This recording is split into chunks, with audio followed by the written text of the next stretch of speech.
Di padang gurun yang gersang, di bawah terik matahari yang membakar, sebuah kutukan diucapkan yang akan bergema selama ribuan tahun.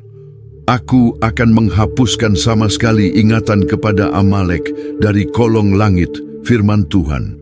Bukan sekedar kekalahan dalam perang, bukan hanya kehancuran sebuah kota, tetapi penghapusan total dari muka bumi. Mengapa?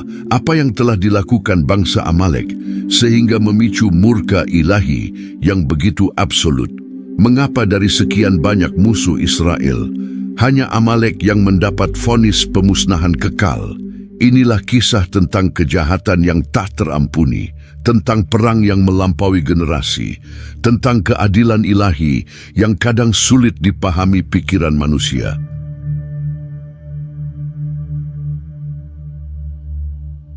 40 hari setelah keluar dari Mesir, bangsa Israel bergerak perlahan melalui padang gurun. 2 juta jiwa, pria, wanita, anak-anak, orang tua, berjalan dalam barisan panjang yang tampak tak berujung. Mereka baru saja menyaksikan mukjizat terbesar dalam sejarah. Laut Merah terbelah, tentara Firaun tenggelam, manna turun dari langit. Di Refidim, mereka berkemah untuk beristirahat. Air sulit ditemukan, anak-anak menangis kehausan, ternak meringkik lemah.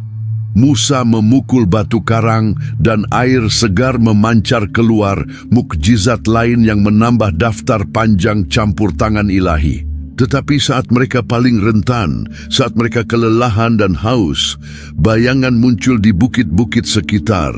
Pasukan berkuda dengan senjata mengkilap. Mata mereka dingin, penuh kebencian. Ini adalah Amalek. Amalek adalah keturunan Esau melalui selirnya. Mereka adalah saudara jauh Israel, tetapi darah yang sama tidak melahirkan kasih. Sebaliknya, kebencian turun-temurun mendidih dalam pembuluh darah mereka.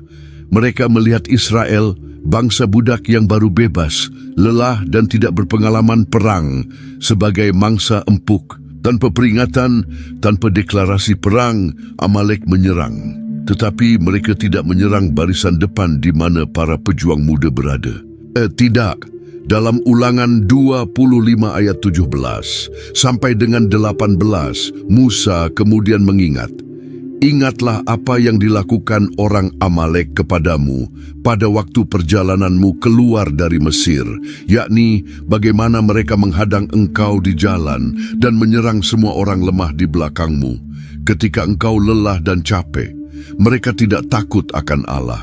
Mereka menyerang bagian belakang barisan, tempat orang tua berjalan perlahan, tempat ibu-ibu menggendong bayi, tempat anak-anak kecil tersandung kelelahan. Ini bukan perang, ini adalah pembantaian pengecut terhadap yang tak berdaya."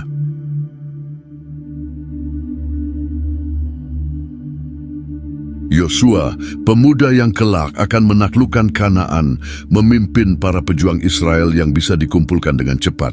Mereka bertempur dengan gagah berani, tetapi Amalek adalah pejuang padang gurun yang berpengalaman. Pertempuran bergelombang maju mundur. Musa naik ke puncak bukit dengan tongkat Allah di tangannya, tongkat yang sama yang membelah Laut Merah. Harun dan Hur mendampinginya. Ketika Musa mengangkat tangannya, Israel unggul. Ketika dia menurunkannya karena kelelahan, Amalek mendorong balik. Pemandangan itu pasti luar biasa. Di lembah, 2 pasukan bertempur dengan sengit, pedang beradu dengan pedang, darah membasahi pasir. Di puncak bukit, seorang tua mengangkat tangannya ke langit, dan hasil pertempuran berubah sesuai posisi tangannya. Ketika lengan Musa menjadi terlalu berat, Harun dan Hur mengambil batu besar untuk tempat duduknya. Mereka berdiri di kedua sisi, menopang tangannya tetap terangkat. Dari pagi hingga matahari terbenam, mereka mempertahankan posisi itu. Dan Israel menang. Tetapi kemenangan militer bukanlah akhir cerita. Setelah pertempuran, Tuhan berbicara kepada Musa dengan kata-kata yang mengerikan dalam finalitasnya.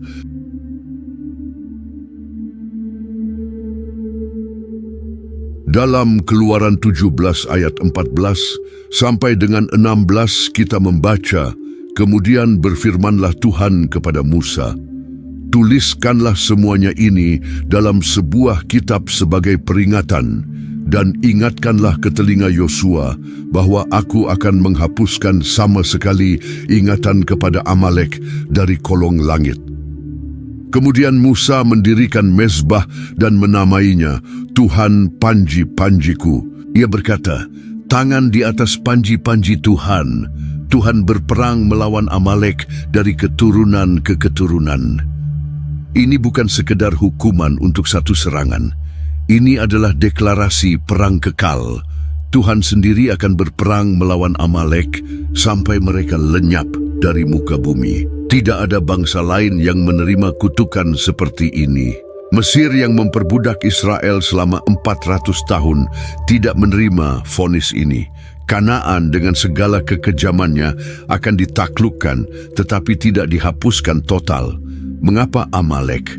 Karena mereka melakukan sesuatu yang melampaui kejahatan perang biasa. Mereka menyerang tanpa alasan, tanpa provokasi. Mereka menargetkan yang paling lemah dengan kekejaman yang diperhitungkan. Dan yang paling penting, mereka tidak takut akan Allah. Frase terakhir itu penting. Amalek tahu tentang mukjizat-mukjizat yang menyertai Israel. Seluruh dunia kuno gemetar mendengar tentang tulah-tulah Mesir dan terbelahnya Laut Merah. Tetapi Amalek tidak peduli. Mereka menantang bukan hanya Israel, tetapi Allah Israel. Ini adalah pemberontakan spiritual, bukan hanya konflik politik.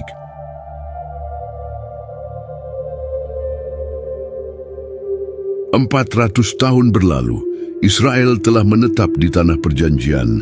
Masa hakim-hakim datang dan pergi. Sekarang Saul memerintah sebagai raja pertama Israel.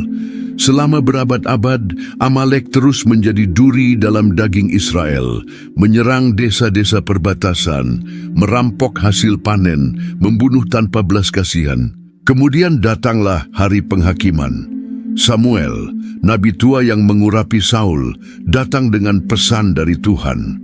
Wajahnya serius, matanya memancarkan otoritas ilahi. Dalam 1 Samuel 15 ayat 2 sampai dengan 3, Samuel berkata, "Beginilah firman Tuhan semesta alam. Aku akan membalas apa yang dilakukan orang Amalek kepada orang Israel, karena orang Amalek menghalang-halangi mereka ketika orang Israel pergi dari Mesir. Jadi pergilah sekarang, kalahkanlah orang Amalek, tumpaslah segala yang ada padanya, dan janganlah ada belas kasihan kepadanya. Bunuhlah semuanya, laki-laki maupun perempuan, kanak-kanak maupun anak-anak yang menyusu, lembu maupun domba, unta maupun keledai." Perintah itu absolut dan mengerikan. Ini adalah herem, pemusnahan total yang dikuduskan. Tidak ada rampasan perang, tidak ada budak, tidak ada yang boleh diambil. Segala sesuatu harus dihancurkan sebagai persembahan kepada Tuhan.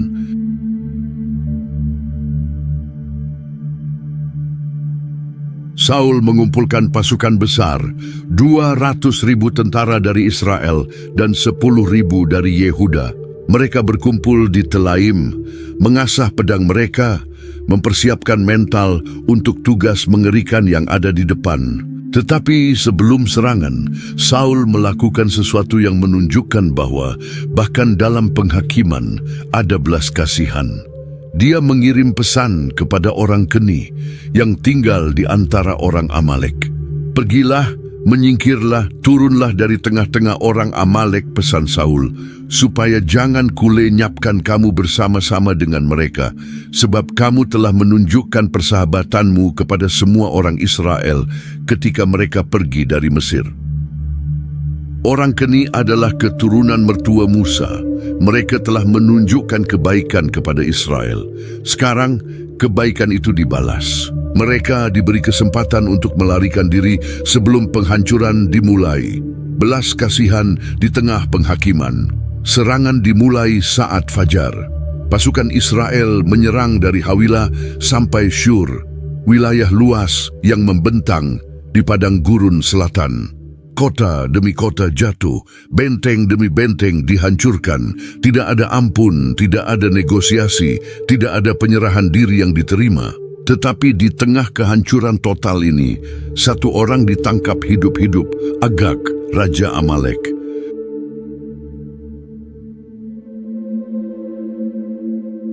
Ketika debu pertempuran mengendap, sesuatu yang aneh terjadi.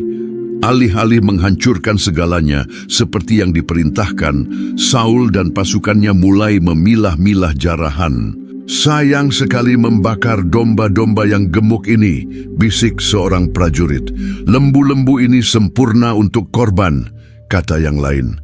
"Unta-unta ini sangat kuat, bisa sangat berguna," tambah yang ketiga. Saul mendengar bisikan-bisikan ini. Dia melihat logika duniawi di dalamnya. Mengapa menghancurkan harta yang berharga?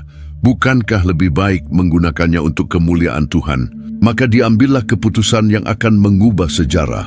Dalam 1 Samuel 15 ayat 9. Tetapi Saul dan rakyat itu menyelamatkan Agag dan kambing domba serta lembu yang terbaik dan tambun, juga anak-anak domba dan segala yang berharga.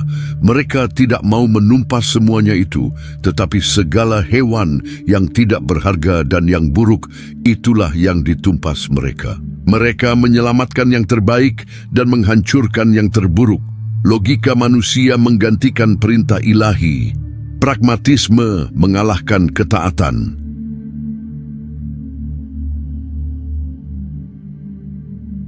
Malam itu, jauh dari medan perang, Samuel tidak bisa tidur.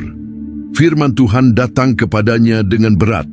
"Aku menyesal bahwa aku telah menjadikan Saul raja sebab ia telah berbalik daripadaku dan tidak melaksanakan firman-Ku." Samuel menangis sepanjang malam. Dia telah mengurapi Saul. Dia telah berharap besar pada raja pertama Israel ini. Sekarang, ketidaktaatan Saul akan membawa konsekuensi yang mengerikan. Pagi-pagi sekali Samuel berangkat menemui Saul. Dia mendengar bahwa raja telah pergi ke Karmel untuk mendirikan tugu kemenangan bagi dirinya sendiri, tanda kesombongan lain. Kemudian Saul turun ke Gilgal. Ketika Samuel mendekat, dia mendengar suara yang seharusnya tidak ada, embikan domba dan lenguhan lembu. Hatinya tenggelam. Bukti ketidaktaatan ada di mana-mana. Saul melihat Samuel datang dan bergegas menyambutnya dengan senyum lebar. "Diberkatilah engkau oleh Tuhan," serunya dengan antusias yang dibuat-buat. "Telah kulaksanakan firman Tuhan." Samuel menatap Saul dengan mata yang menembus jiwa. "Apakah bunyi kambing domba yang sampai ke telingaku ini?" tanyanya dengan nada dingin. "Dan apakah bunyi lembu yang kudengar?" Saul mulai memberikan alasan. Mereka membawanya daripada orang Amalek karena rakyat menyelamatkan kambing domba dan lembu yang terbaik untuk dipersembahkan kepada Tuhan Allahmu. Tetapi selebihnya telah kami tumpas. Perhatikan bagaimana Saul menyalahkan rakyat. Mereka membawanya. Perhatikan bagaimana dia memisahkan dirinya dari Tuhan. Tuhan Allahmu, bukan Tuhan Allahku. Samuel mengangkat tangannya. "Diamlah, aku akan memberitahukan kepadamu apa yang difirmankan Tuhan kepadaku tadi malam." Kemudian datanglah teguran yang menghancurkan. "Bukankah engkau, walaupun kecil di matamu sendiri, menjadi kepala suku-suku Israel? Tuhan telah mengurapi engkau menjadi raja atas Israel. Tuhan telah menyuruh engkau pergi dengan pesan, pergilah, tumpaslah orang-orang berdosa itu, yakni orang Amalek, dan berperanglah melawan mereka sampai engkau membinasakan mereka. Mengapa engkau tidak mendengarkan suara Tuhan? Mengapa engkau mengambil jarahan dan melakukan apa yang jahat di mata Tuhan?" Saul masih membela diri, masih memberikan alasan. Tetapi Samuel memotongnya dengan kata-kata yang bergema sepanjang zaman dalam 1 Samuel 15 ayat 22 sampai dengan 23. "Apakah Tuhan berkenan kepada korban bakaran dan korban sembelihan sama seperti kepada mendengarkan suara Tuhan?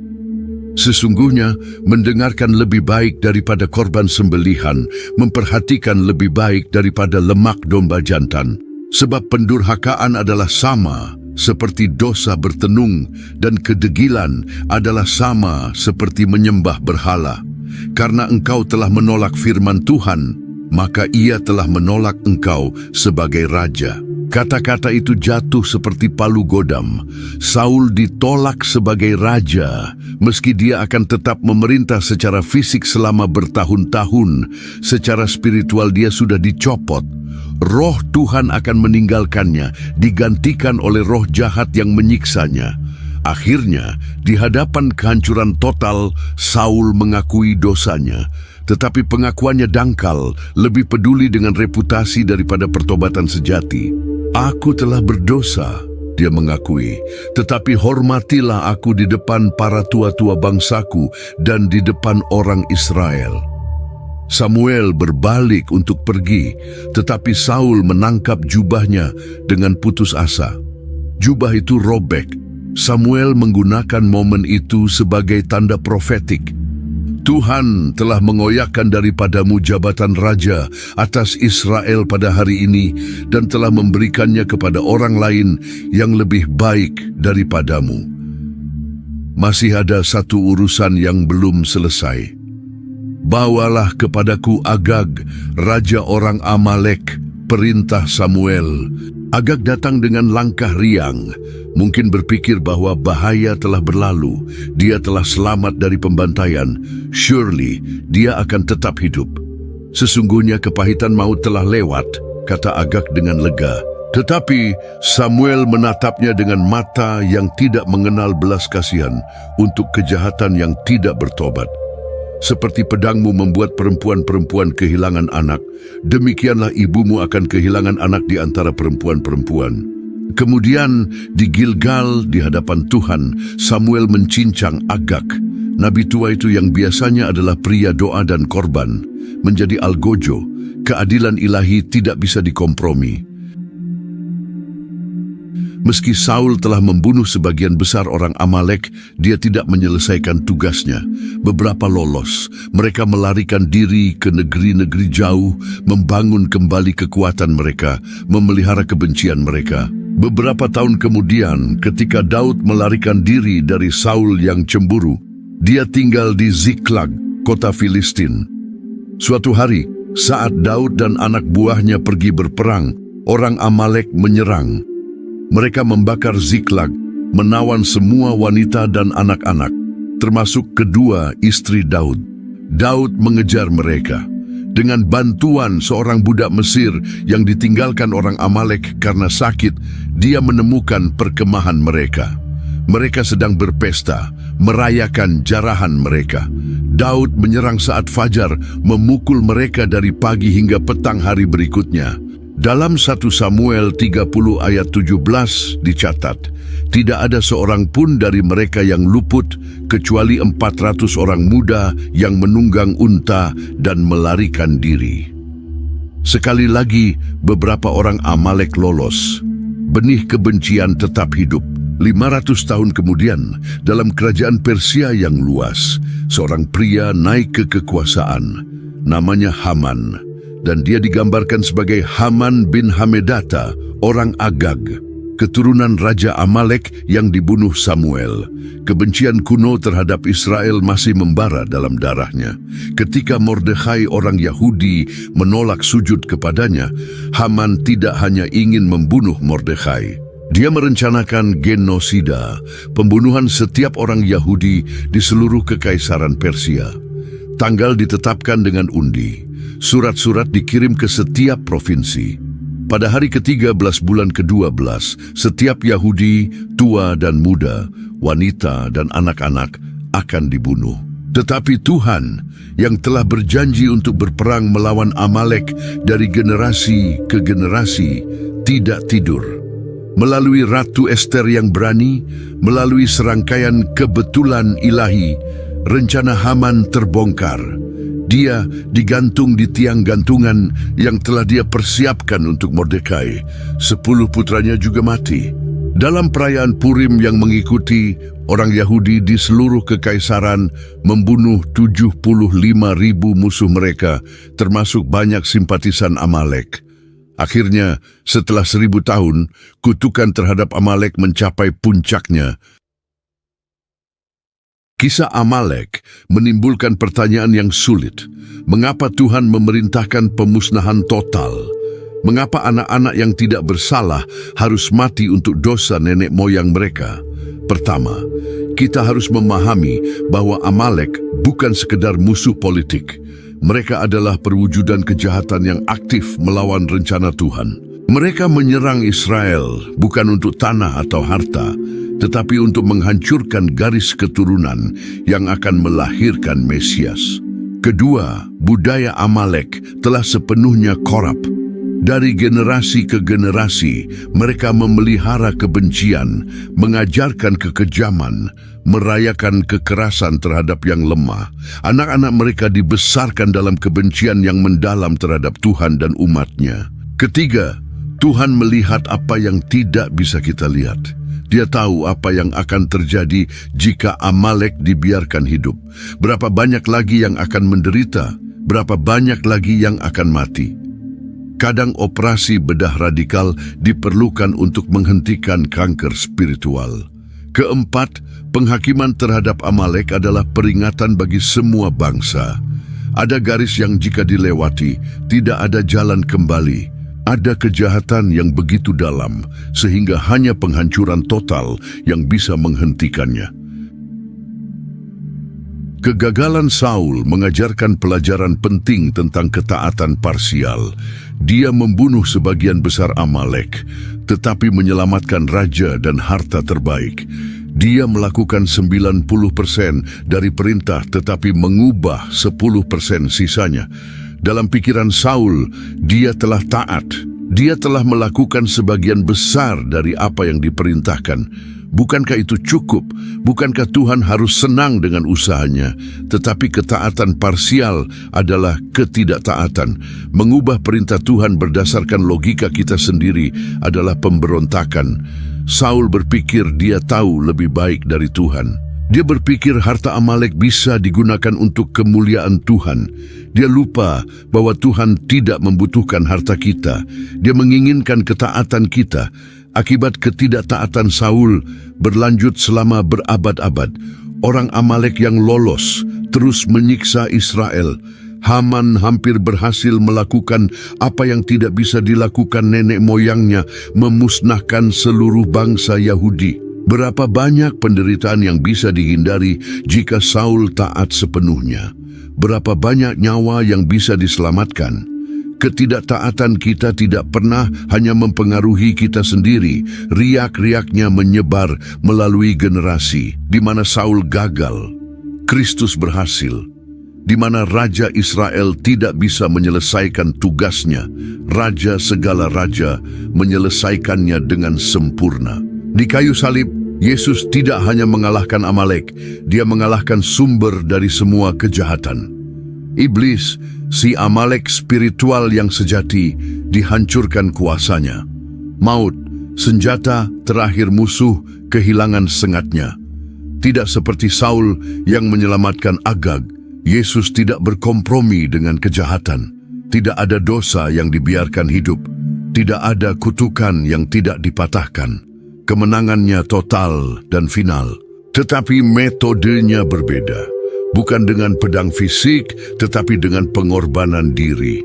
Bukan dengan membunuh musuh, tetapi dengan mati untuk mereka. Bukan dengan kebencian, tetapi dengan kasih yang tidak terbatas. Kisah Amalek mengingatkan kita bahwa ada peperangan yang berlangsung dari generasi ke generasi, bukan melawan darah dan daging, tetapi melawan penguasa-penguasa kegelapan, bukan dengan senjata duniawi, tetapi dengan senjata rohani. Kutukan terhadap Amalek mengajarkan kita keseriusan dosa. Ada kejahatan yang tidak bisa ditolerir, ada garis yang jika dilewati mengundang penghakiman ilahi. Tuhan yang pengasih adalah juga Tuhan yang adil, dan keadilannya kadang menuntut penghancuran total kejahatan. Kegagalan Saul memperingatkan kita tentang bahaya kompromi. Ketika Tuhan berbicara, ketaatan total adalah satu-satunya respons yang tepat. Logika manusia tidak bisa menggantikan perintah ilahi. Apa yang tampak bijaksana bagi kita mungkin kebodohan di mata Tuhan.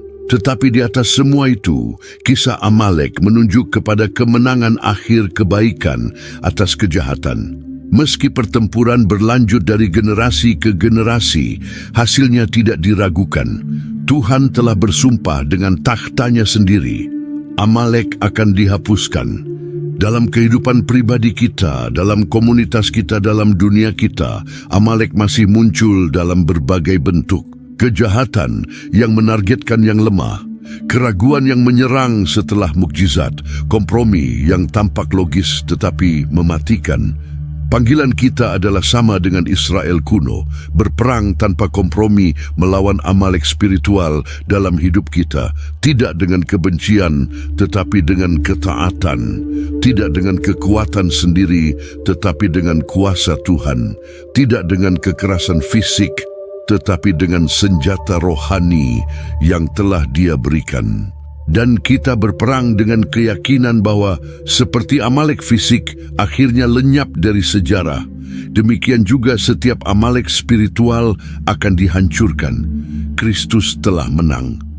Kemenangan final sudah pasti. Tugas kita adalah tetap setia sampai akhir, tidak berkompromi dengan kejahatan, dan percaya bahwa Dia yang memulai pekerjaan baik dalam kita akan menyelesaikannya. Karena Tuhan masih berperang melawan Amalek dari generasi ke generasi. Dan dalam peperangan ini tidak ada tempat untuk netralitas.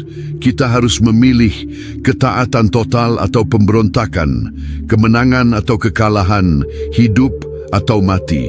Pilihlah hidup, pilihlah ketaatan, pilihlah untuk berdiri dengan Tuhan melawan setiap Amalek dalam hidup Anda. Karena pada akhirnya, seperti yang dijanjikan dari awal, Amalek akan dihapuskan sama sekali dari kolong langit. Amin.